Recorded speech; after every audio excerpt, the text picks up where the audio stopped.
Okay. I'm writing So for the down. sake of time, I'm just gonna throw up um the document. This document is not the best.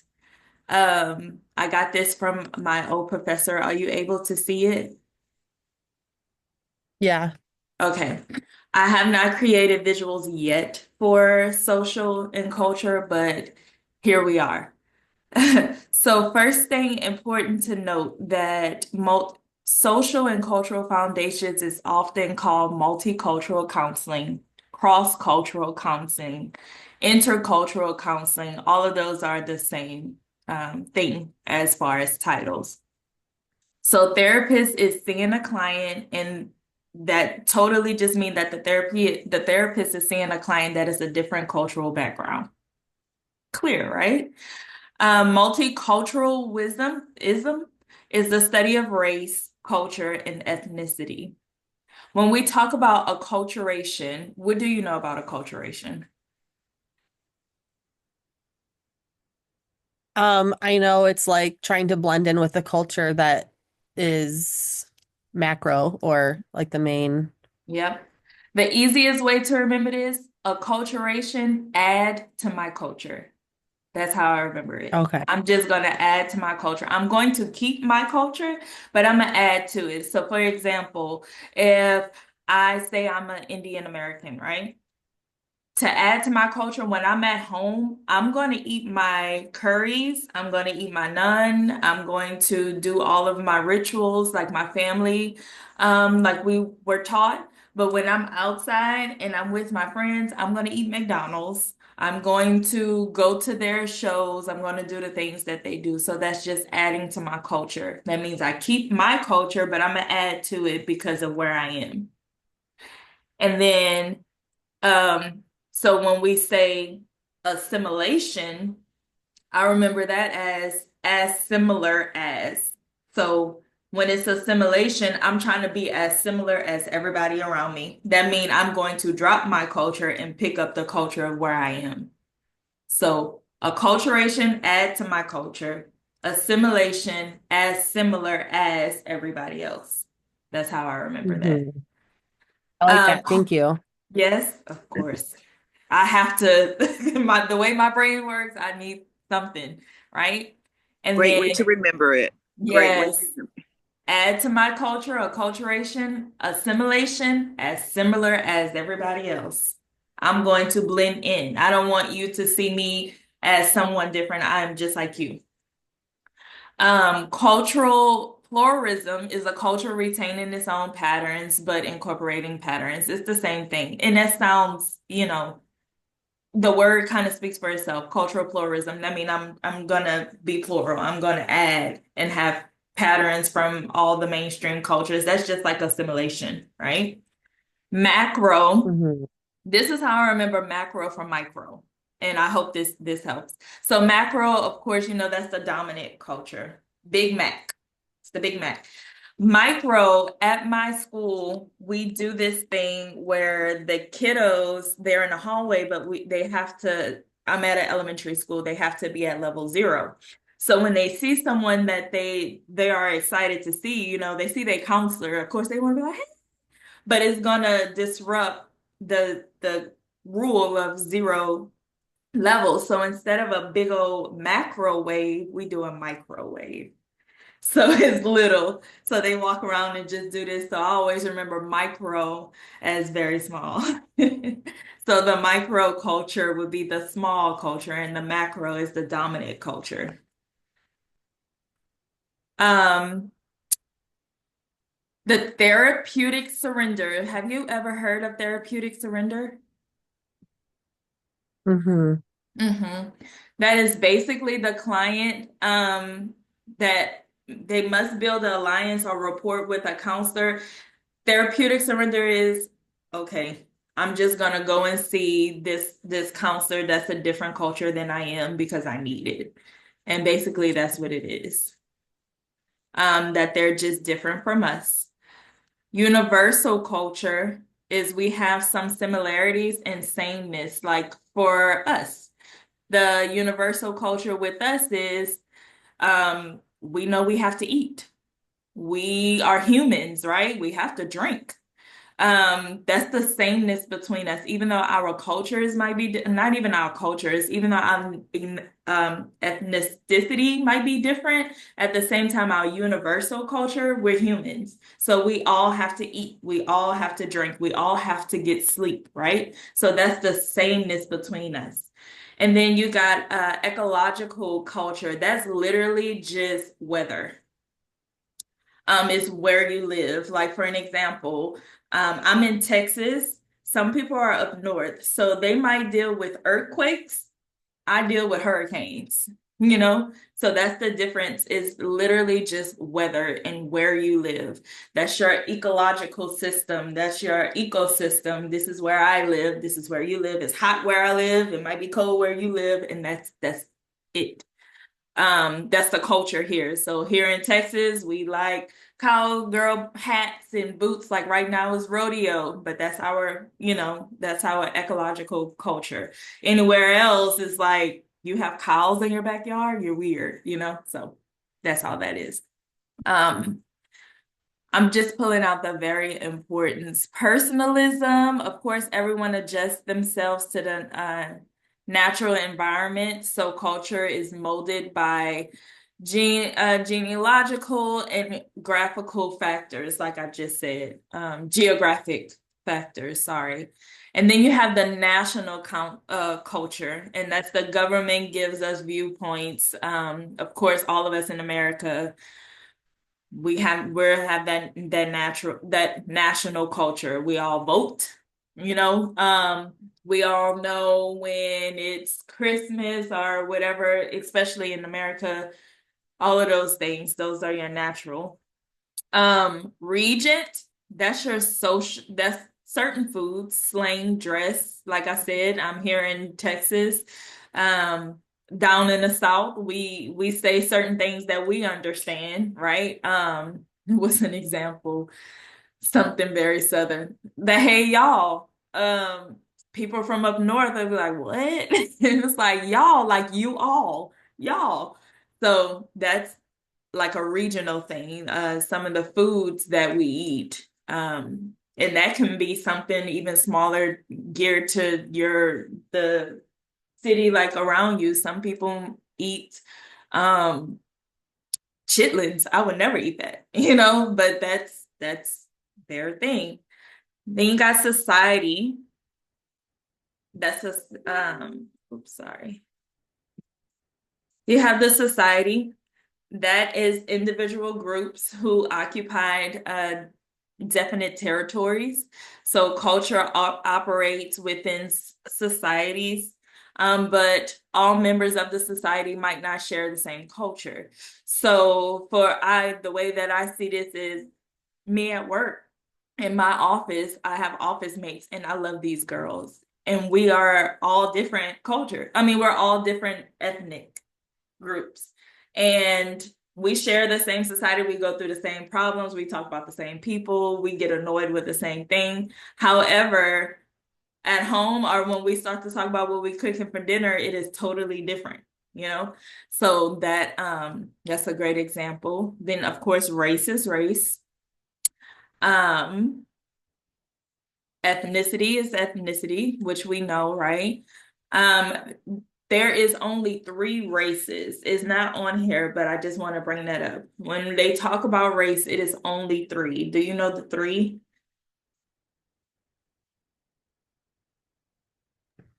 I don't. Mm-hmm. So it's going to be you're white, African American, and Asian. That's it. Everybody else fit into the subgroup of those. That's crazy, right? So Mhm. for an example, have you ever remember like if you're filling out an application and it asks your race, right? And you could say black, you could say white. And then underneath it say Hispanic or non-Hispanic. Because if you're Hispanic, then you would what I've learned, most Hispanics, they would identify under white Hispanic. But if you have like someone who's from Honduras or Afro Latinos, they'll be African American Hispanic. Some of them would be Asian Hispanic. because the indigenous people and some people in Mexico, they still have their Asian descent, like all that. So I think that's pretty cool. But yeah, only three: Black, white, Asian. Culture can be identified as learned practices, communication, morals, music, art. All of those things can be part of culture. Culture refers to the total sets of values, beliefs, attitude, customs, certain groups of people that distinguish from other groups of people. So anybody can actually create their own culture. It's not necessarily like what people say, oh, I come from this family, this is my culture. Yes, it is, but think about those people who differentiate themselves. So if I take a assimilation approach and I kind of break away from what my family values and things are, and then I adopt what my friends do, I'm a part of their culture now. So culture can be honestly what you make it. Cultural awareness, of course, is for us. It's for the counselors. Counselors should understand cultural factors. This comes into place when we have to understand some of their cultural norms. For example, if we're seeing an Asian American or just an Asian family, and typically what we know in America, when you look at someone in the eye, you're given respect, but they don't. So you don't want to take it as, oh, he don't respect me or he's not listening. Because to us, you're listening when you're looking at me, right? To understand that that's not everybody thing, that's what it is to be cultural aware. So understanding that people are different, and that's what the competent cultural counselor would have to give off, is understanding I'm not going to take offense to this because this is normal. Or if they're talking about certain things, you kind of want to be okay with talking about their values to help them through some things. And then the cultural epoch theory. All cultures pass through the same stages in development in terms of involving and maturing. So, for an example, when a baby is born, all babies are going to try to sit. All babies are going to want to eat. All babies are like, we all go through the same development. School starts, or you have to learn how to talk and you have to learn how to walk. So that's what that talks about. And then personal attraction. It is very important to understand cultures because some cultures like to be close, and that's okay. For us, it's like personal space a little bit. And then understanding how to sit your proximity towards someone. So, for an example, it's like a practice question that says something about understanding how you position yourself and talk to a certain group, that they might take offense if we're talking to them leaning forward and looking at them like this. So understanding that close proximity might be a thing. And if you're attractive, and this is the thing, if you're more attractive, then the client might listen to you a little bit better. The client might like coming to you. And I don't know if that would be part of a transference thing, but basically they would follow your lead more if you're attractive and you're giving off good information. So this is kind of what they talk about personal attraction. Similar beliefs. You'll see most of these cultural people, they kind of would want a counselor that's coming from their own background, or a counselor that they kind of could identify with, and that's totally okay. If that happens, then of course the ethical thing for us to do is to make sure that we work with them, and that's one of the ethical principles, is to make sure that we find them or refer them to someone that they want a little bit more, and make sure that they have that appointment set up and then get them on their way. We can't just say, okay, well, sorry, I'm not what you want. Hopefully you can find some things. Here's some resources. No, we can't do that. Part of our principles, I think it's benevolence. we have to make sure that we are working in the welfare of the client to make sure that they have everything. We can't leave them hanging because that kind of would be abandonment, even if they choose not to. Ethnocentrism, that ethnocentrism and cultural encapsulation, those are two different things. I don't know why they're next to each other. However, ethnocentrism is someone who believes that their culture is better than everybody's culture. Like mine's is the best. Nobody, I mean, y'all didn't even go through this. Y'all don't even have that, anything like that. That is someone who is ethnocentrism. Basically, you are centered around your culture and think that you're the best, which most likely is not true. And then you have cultural encapsulation. The way that I remember it, cultural encapsulation is think about someone who is a strong Christian believer, right? And when they talk about values of people who are homosexual or things like that, right? That there's different viewpoints from different people. For a person who is a strong Christian and like, no, in the Bible, you going to hell. It is what it is. You're not changing my mind. The Holy Spirit says this. I don't care what you say.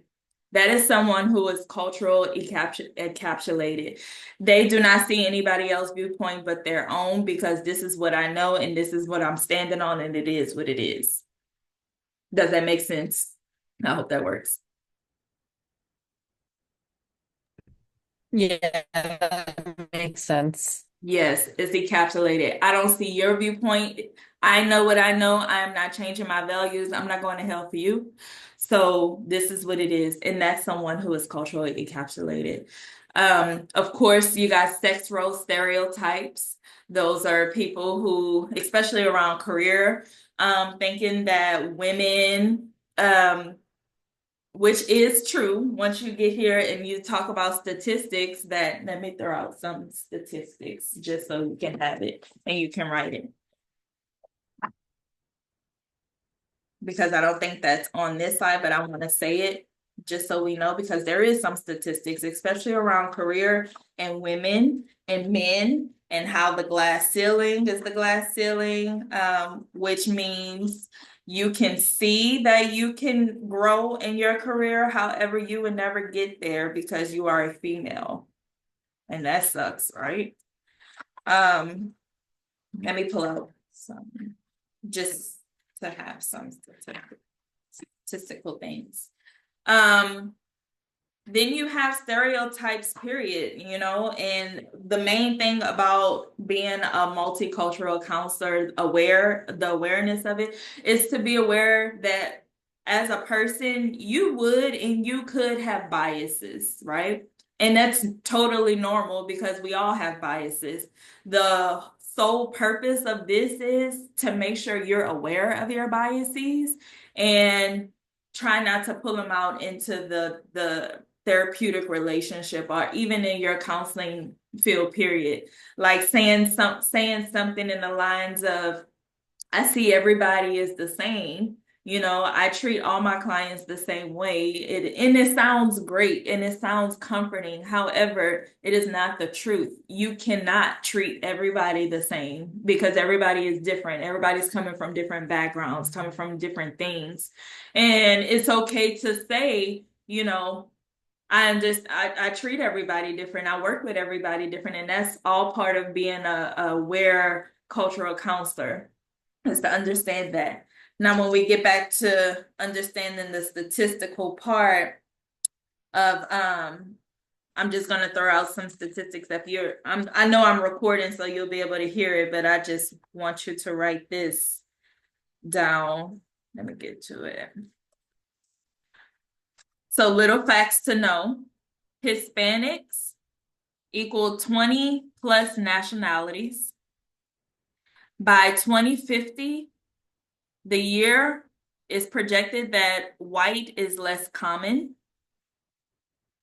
21% of the population speak a different language. They speak two languages.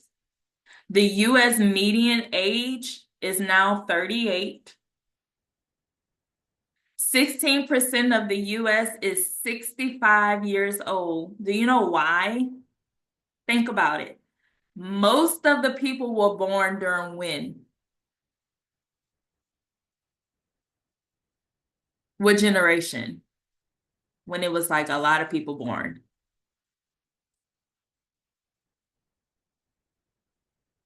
Anybody know?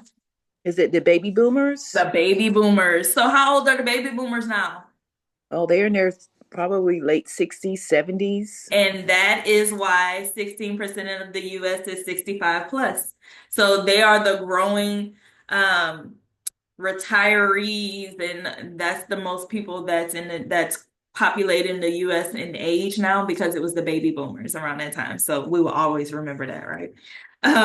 50% of couples cohabitate before marriage. 40% of births are out of marriages. Like they're not married, like single births. 24% of households are the traditional family, whereas traditional, so it's mom, dad, and it's kids, and they're in the house. 1 in 3 people age 18 to 34 live without parents.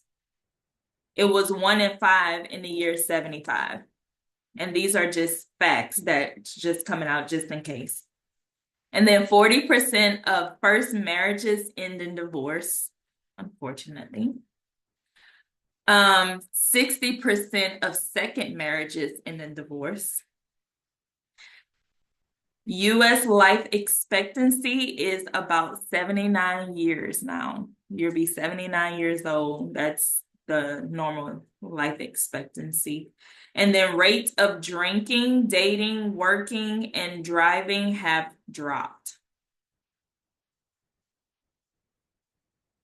Yes. So that was a little statistical thing I just wanted to throw out, just so I don't forget it. Then there's test issues. Of course, we do testing as counselors. So there's culture fair testing, tests that can contain items equally well known to people regardless of their culture. There's culture free testing that answers do not depend on the knowledge of culture and eliminates cultural bias. There's cultural bias factors, questions that require knowledge of culture and answer questions correctly. And then there's cultural relativity. And that's a person that the personality can only be understood within the context of a culture that the person was raised in. And then there's also something else when it comes to testing that can help you. I'm gonna have to find it because I want you to know. I think it's in assessments. I'll talk about it in assessments, but it's something where you can make sure that you're testing and working with someone who's culturally different from you to make sure that it's okay. I'm gonna go up a bit right here. Culture counseling approaches. The etic, emic, autoplastic, and alloplastic viewpoints. Okay, let's get into that. How I remember etic. Etic viewpoints is people who are alike than different. Focus on similarities, treat everyone the same, use same techniques and strategies on each client. How do I remember this? When you think of etic with the T, think about together. Everybody is together. Everybody go together. We love to be all together. That's how I remember the etic viewpoint. Emic viewpoint, of course, is the counselor help better understand the client's perspective of the world. Emic, me. Me. It focuses on the culture, habits, and client differences that cater to the techniques of each client. It's about their uniqueness. So it's all about me. So that's how I think. T is all together. How can you change to fit into the environment? And then emic, that's all about you within yourself. It's me. What can I do for the environment to accept me or understand my viewpoint? Same as auto. Auto means I. That's all about me again. The person's changed him or herself to cope with the environment. Auto, I. Auto plastics, I. It's all about me. All. That's again, the client tries to change the environment to fit their needs, eliminating causes of distress. Everybody. All. Does that make sense? Do we got it? Then there's Fessinger. These are the principles. He was the father of cognitive dissonance. Anybody can tell me about cognitive dissonance, what that is? Isn't that when your thoughts don't align with your beliefs or something? Yep. Some kind of imbalance. For an example, if I smoke cigarettes, I'm addicted to cigarettes, okay? I don't smoke cigarettes. But if I did, I know it's bad. However, I know it's bad. I know I can get cancer, but I'm still gonna smoke. That means something not aligned. Like I know it's bad, but I'm going to smoke it. So that's exactly what you said. You try to fit your behavior, like your belief does not match your behavior. And that's exactly what that is. Then there's some different like the Solomon Ash experiment. This was the experiment when he had male client students picked out of a line. Um, Basically what was happening was like they knew that they were right, but people kept telling them that they were wrong. And then they finally just confirmed and said, okay, we're wrong, but they knew they were right. I don't know what's the reason for it. I think um, culturally, if someone keeps saying something and somebody's telling them what it is, and then they're like, okay, whatever, it is what it is. I don't know why it's important, but it's in there. Um, the electric shock, obedience to authority. This was something that came up. What was happening was they did a experiment on participants. They were told they so the it was a class and the professor kind of told the class, we're going to do an experiment and I'm going to have you shock people every time they say an answer. So this is what the shot is going to feel like. And he shocked them. And it was like, ooh.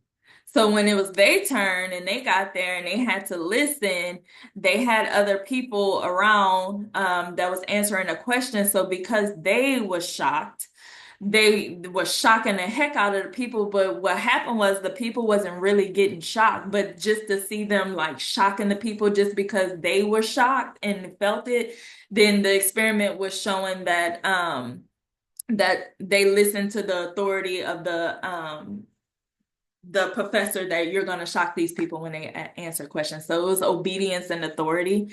And just to see them actually do it because it happened to them and this is what the professor told them to do. So that was just a thing. And then they talk about foot in the door. I think we know what that means. Do y'all know what let me get my foot in the door mean? I haven't heard of it. You never heard No. of it? That might be a Southern thing. Where are Uh-uh. you from? Indiana. Okay, so yes, so it is kind of Southern thing. So what happens is, say, and it was made by Freeman and Fraser. I never knew that. It was always something that was said around. And what happens is, say, you were introduced to the CEO of a company, right? And the CEO of the company probably was your cousin's best friend or your cousin's friend from college, and y'all ran into each other maybe at a store or something, right? And you got to meet them, the CEO, and just so happens you do the work that his company does. So he says, okay, well, call such and such because I love your cousin. She is the sweetest thing ever. Just call such and such and set up an appointment, and then you can come and meet. You got your foot in the door. That's all that means. Oh, okay. Mhm. Yeah, yeah, yeah, yeah. And That once makes you know sense. them, you can start, you'll get the job and then you can start asking for favors or anything like that. So that's what it is. I got my foot in the door. That's all. That makes sense. Yeah, totally. I Yeah. think I probably have heard that before, actually. Yeah, yeah. So you see, it's like asking for a small request or a grant. Granted, you can go back to that person and ask for bigger requests. You can go to the interview and it might be favorable because you know that person, so you got your foot in the door. This on the lines of basically if you're cool with someone, especially in authority, that you're able to go and ask for requests and they'll kind of give it to you or whatever. Some people can take advantage of it. So it's a positive and it's a negative effect, but it's getting your foot in the door.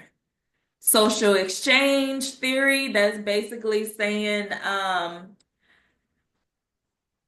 cost things we don't like, rewards things that we do like. So a social exchange, if the reward outweighs the cost, then the relationship will endure. Basically, what it was, the example of a social exchange would be you do something, I give you something, or I give you a reward for doing something, or I might give you words of praise. So it's socially. You do something, I give you something. You do something, I give you something. That's more like that quid pro quo. I cannot say that word. Quid pro quo. You do something for me, I'll do something for you, basically. Um, we talked about assimilation. Remember, what would it be? What's the way to remember? Same as, Similar as everybody similar else. as that. Everybody else. I am going to look like all of y'all. Um, This is another one right here, the categories of conflict. Approach. There's this approach conflict. That is when an individual is presented with two equal attractive options. So simultaneously easy one for a counselor to help with lowest amount of frustration. An example of an approach would be um, you have a job offer from two job two jobs that you interviewed for. Both have high salaries, kind of the same salary, so it's really no option and you have to make a decision on which one you want. That is two positive things that you have to make a decision on, so it's an approach conflict, right? um then it's avoidance. And that's a person who's presented with two negatives. Like you have to make a decision on two negative things. Either you're going to stop talking to the love of your life because it's just very toxic, or you're going to stop talking to your mother. Like it's two things you want to avoid. Like it's just two negative things, but you have to make the decision. Approach avoidance, that's presented with a positive factor with a negative at the same time. This is the toughest type of cope with and generates the highest level of frustration. So it's something that's positive with a negative thing. So, like choosing to not deal with, I don't want to say stop talking to your mother, but think about that. Like if your mother is very enmeshed in your life and the lines of boundaries are blurry.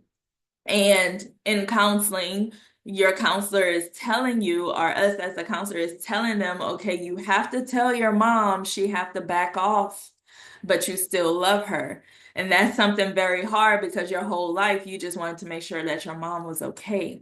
But I have to make it, but I want to avoid not telling her that, but I have to because it's positive.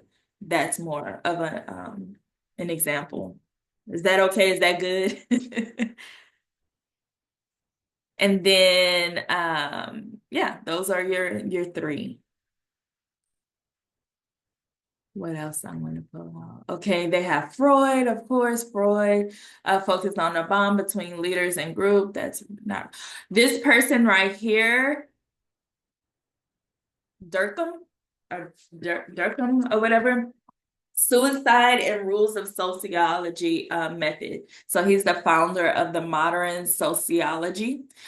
He's the one that did extinctive research on suicide and what suicide looked like and how to take the approaches from people who are suicidal. Um, And I have something else. Like I said, this document is horrible, but it was great with information. We don't have to really look at that.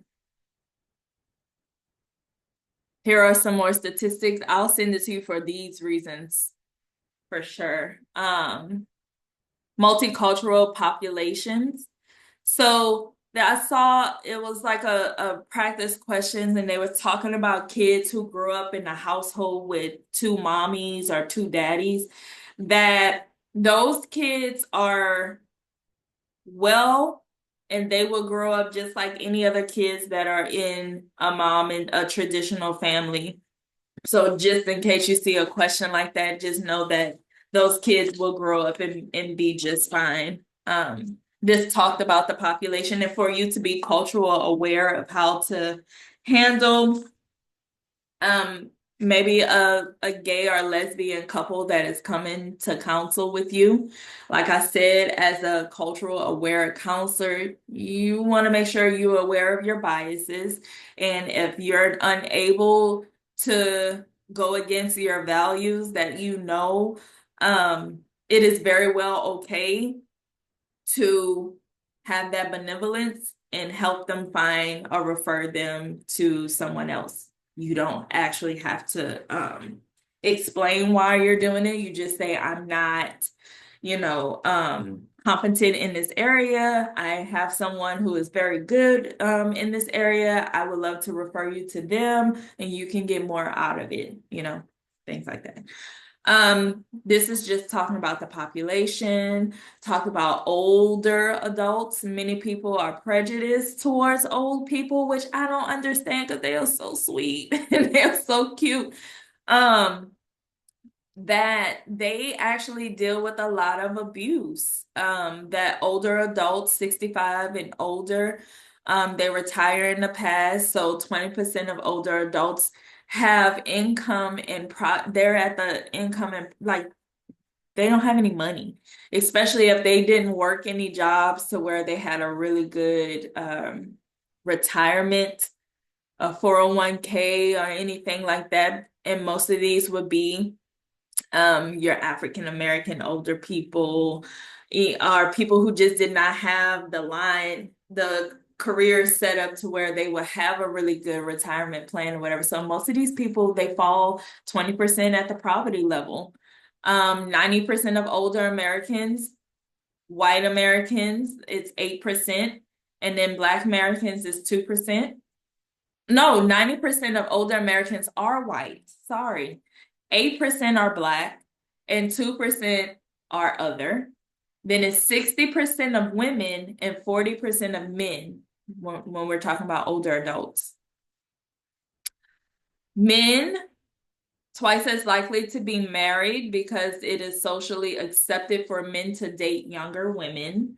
And then women are most likely to be institutionalized and live in poverty. I don't know how true this is, but like I said, I'll send all of this to you. 80% of older adults need counseling. They will not get it because around that time they just believe it is what it is. And if we're speaking Erickson, I'm gonna throw some things. If we're speaking Erickson, where would they fall? Or we can do a study on human growth and development, unless you know. You said Erickson, what is the stage fall for what, 65 For and up? older adults who would not get counseling because they feel like it is what it is. Whatever I did in my life, I'm done. Is it integrity versus despair? There you go. Yeah. There you go. Um, Category of old, I'll just send this. They talked about single parents. This is very important. Elizabeth Kubler-Ross, her grief stages, okay? You have to know them on order. Know that it's denial, anger, bargaining, depression, and acceptance. And what she said, people go through this cycle over and over again, and it can be loss of a dog, loss of a person, it can be divorce, it can be anything that someone is grieving over, okay? But these are her steps, and people can repeat this cycle over and over again. One of the ways So, that I actually remember the stages of grief is the word, like using the acronym DAPDA. DAPTA, thank you. I'm gonna write Yeah, that. DAPDA. DAPTA, Mhm. DAPTA. I That's will. always been helpful for me to remember the order and Yeah. everything. Yeah. Yes, DAPTA. I like that. I'm gonna always remember that now. DAPTA. Of course, children in divorce, that's where you're gonna see a lot of kiddos with aggression. They start to misbehave in schools. They'll start to give the single parent more problems. Discipline start to get out of hand. And this is not true for everybody, but statistically here, that's what it says. So this is where you would see what I think of when I see the children in divorce. And if you go, some people want to refer their kids to go to counseling, then of course that's when you start to see how triangulation start to work. If mom and dad is participating in a counseling with the kiddo to make sure that they're okay, that the behavior can be because mom and dad is always fussing, but then the child try to make it right and they become that third person in the triangle. But when you think about it, that's a lot of stress for a kid. So children in divorced families, of course, behaviors start to pick up. African Americans make up 12% of the population, is now 13, but 12% of the population, we are the largest minorities. Um, what consider anyone to be a minority is oppression. That's just it should come up in here. Oppression, um, and socioeconomic status. So, of course, you have these following laws that came, and these are important. So, you got Brown versus the Board of Education. This is it's unconstitutional to separate. So, separate but equal, that's when that came about. So, that's important. And the Civil Rights Act, because this stopped and it prohibits discrimination for reasons of gender, race, religion, or national origin. And also for older people, for you not hire them because of their ability and things like that. So that's when you have IDEA that comes through for people with special needs. HIPAA, these are all the law things that I can go over a little bit later, but these are two important things. Then these are just some informations that I would send you. Asian American is starting to make up, it's 40 million Asian Americans in the US. 3% of the populations are numbers are growing rapidly. So they're starting to be the highest population that's coming, and the highest that work in science fields, just to let you know. Hispanic, um, they're going to overpopulate by 2050. So remember that. And why? Why do you think that they would be the most populated race here? Anybody know? And it's totally fine. Totally have no clue why. Really? Okay, so if you think about the Hispanic culture, first, think about their religion. They're Catholics. So, and I grew up Catholic. I'm from New Orleans. I grew up Catholic, and in that culture, there is no contraception. God created you to be who would like the family. For them, it is a prize to have a lot of kids. One, because back then the kids would run the fields, And the kids would make sure that the more kids you had, the more workers you had, right? You had your own little employees. And the main thing they follow the it's a method they use to control birth control, but it doesn't really happen. They pay attention to their ovulation. And when they're not ovulating, of course, they would have, you know, sex if they don't want the kids, but most of the time they do not agree with birth control. So, Okay. Yeah. Totally understand it. I remember that now when I was speaking to someone before about yeah, being Catholic, that they didn't believe in birth control. birth Okay. control, Makes no. sense. Yeah. So taking into consideration of people, values and stuff, and then you will understand. And of course, social bias would be because they got a lot of kids, but it's the reason why they have a lot of kids. It's more understandable now that I'm going over, I mean, that I'm studying this information, and then it makes more sense. And then when you talk about Asian Americans, think about it, they don't have that many kids. The father is the most honored person. Um, they like, I think like African families, Asian Americans, they depend solely on their kids to grow up, have a good life, to take care of the older, and it is in their tradition to take care of the older people. Some in the Asian culture, it is like for the father or the family, for that kid to grow up and know that you're going to take care of this business. You're growing to learn to take care of this business. However, the generation that's going now, you see more assimilated Asian Americans that they don't want to do that. They want to do what they want to do. Or in the African culture, they have to go and be doctors. They have to go and, so they can take care of the family. But yeah, all of those things become very important. Um, Here is some Hispanic population. You see, by 2050, they will be the largest minority because of the high birth rate. But it is the highest dropout rate of high school because they have to work. They have to work early. Going to school, I went to a very diverse schools from New Orleans to Texas. It was very diverse. And I would see some of my friends that was in high school with me had to go to a job. And I was like, you work already? And I was like, yeah, I have to, they have to make money because most of the family was high school dropouts. So they're working jobs that's like dead ends and have to keep up. Everybody have to pitch in and do what they need to do. They married the earliest. They hold the low status of low paying jobs. So that's why everybody had to do their part. Um, they never use IQ tests to compare a client to others due to cultural biases, and I can attest to that.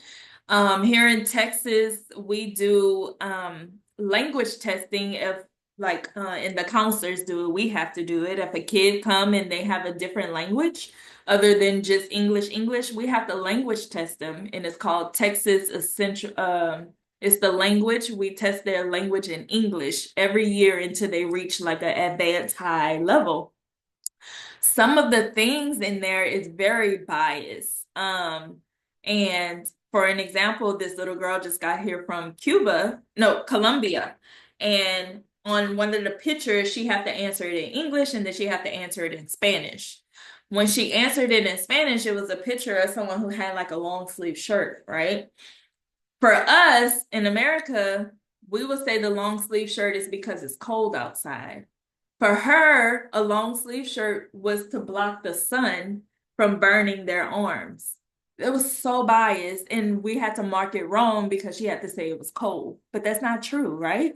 So most of the tests are very cultural bias from anybody, and because it doesn't get cold in Colombia, so it's the sun, and it was just so biased. But that's how I remember. Native Americans, do you know, I thought the highest number of ethnic ethnic people to have high diabetes, bad birth weight, I mean not birth weight, but to have high diabetes would be who?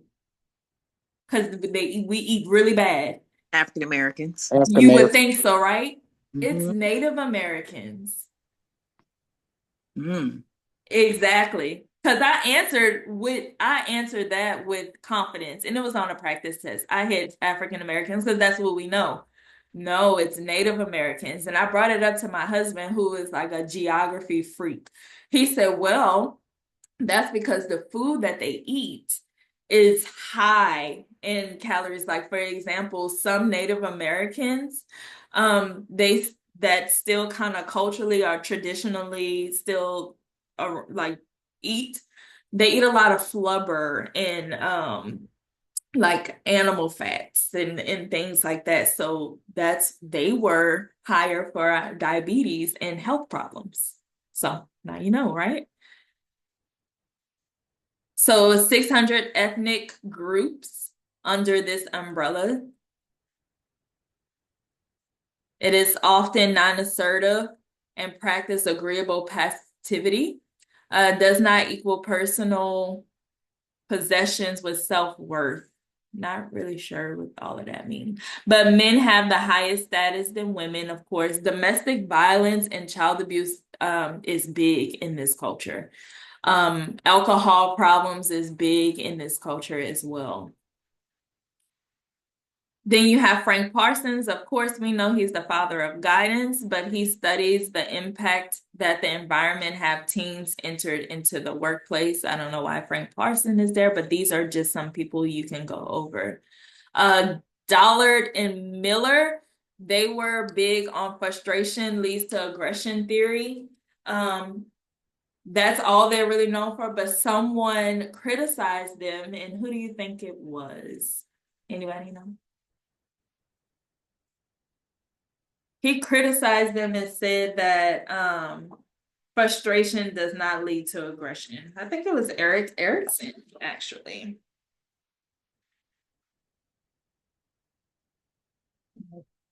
Check back on him, but yeah, it was him. Let's see. And this is some extra tidbits that I'll throw in there, but I'll talk about marriage and family a little bit later. But anybody have any question on the social and cultural? Did we learn today? Yeah, we did. Yes. Really quick, do you know how, and this may be totally away from social and culture, but can you explain the meso system? Do you know that? Yes, that's all about women. Basically talking Is it about how miso or meso? Something like that. Yeah. it's the I got it right here.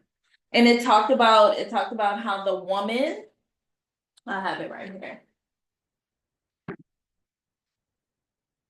It was in social right here.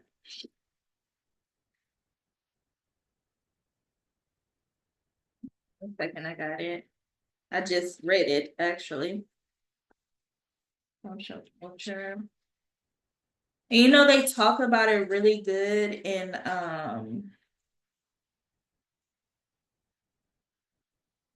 where is it? It was more about the woman having control or something like that over. Oh man, there it is. Maxi, are you talking about the like Machismo? Let me spell that one more time. I don't know how to say it.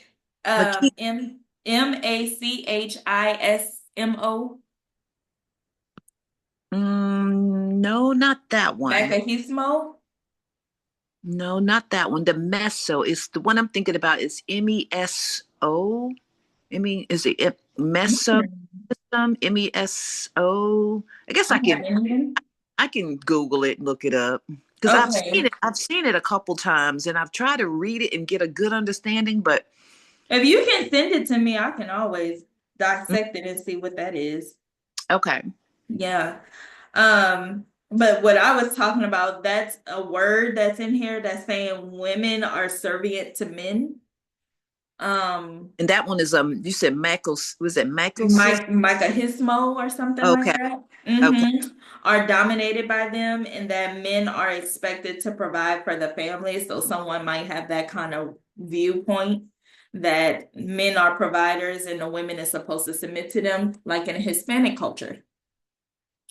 That the men go out to work and the women are made to stay home, take care of the kids, cook, clean, and do whatever, that's what they say. But yeah. Okay. Yeah, I'm gonna have to look that up. And then remember there's colorism, and that happens typically in one culture. Okay. So for an example, in the African American culture, it's a thing if you're light skinned or if you're dark, and that's called colorism. Then there's ageism, and that's people who are kind of racist to older people, like talk about their ages or whatever. And these are just some things that I didn't really throw out. And then remember that they are the 5 famous experiments, kind of what we talked about. There is this other experiment that wasn't on here, but it's by Philip Zimbardo.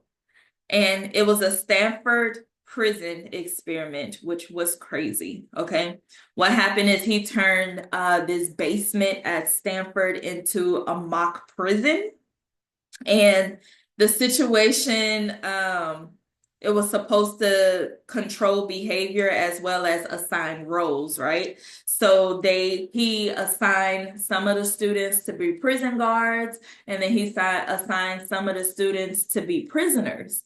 And they had to play their role. But what happened was the prison guards was playing their role too well, that the prisoners started to really get depressed and really have the effect of like, this is horrible.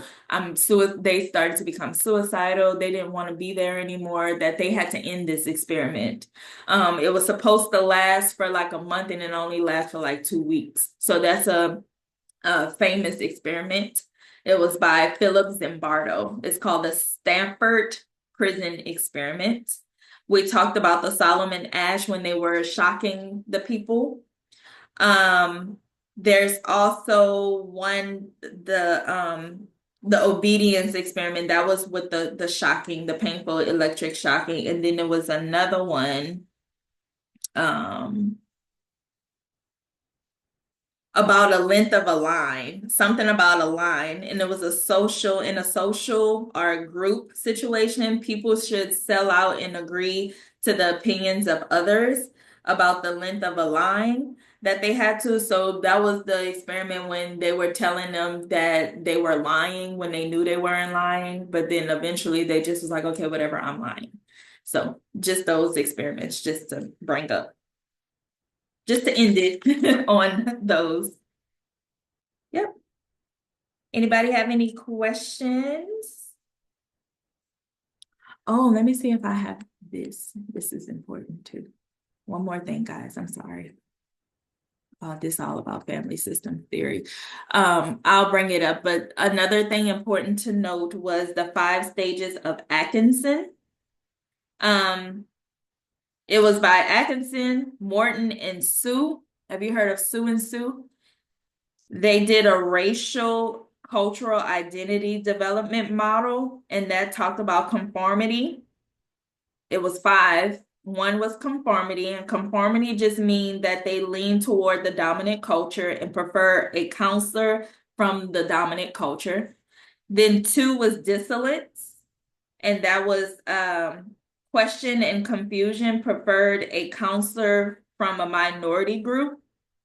3 was resistance and immersion, and that rejects the dominant culture while accepting one's own culture. And then there's 4, introspection, and that's mixed feelings related to the previous stage, which prefer a counselor from one's own racial and ethnic group. And then there's 5, which is synergetic articulation and awareness. And it's stop racial and cultural oppression. It preferred a counselor with a similar attitude or worldview over merely a counselor who has the same race. but has different beliefs. So not everyone goes through all stages, and some individuals never progress beyond the second and third stage. Just another tidbit. And one more thing, I know I keep saying that. Do you know what you are? Like, you know how back in the day you can do an interview and just put that you are a male or female? Do you know what you are now? And this, I only looked at this when I was registering to take my test. So there's new words now that we have to be aware of. Do you know what you are? I can't remember, but when I read for my test, I had to really look up what each meaning I had to was look it to up. make sure I was putting the right thing. Yes. I did not know, and I can't remember. If you are a heterosexual Hmm. female Hmm. that just identify as a female that I'm born Hmm. with, I'm a female born with female things. Hmm. We are cisgendered Right, people. cisgender. That's what yeah. Yes, so we are a cisgender female. Okay. Then there is transgender female. That means I was born a male, but I identify as a female. Transgender male, I was born a female, but I identify as a male. Binary, I don't want to say what I am, period. You just don't need to know that. And that I had to look it up too, because I was like, I'm just a female. I don't know what I am. Right. But we're cisgender females. And that's on, I just wanted to bring that up.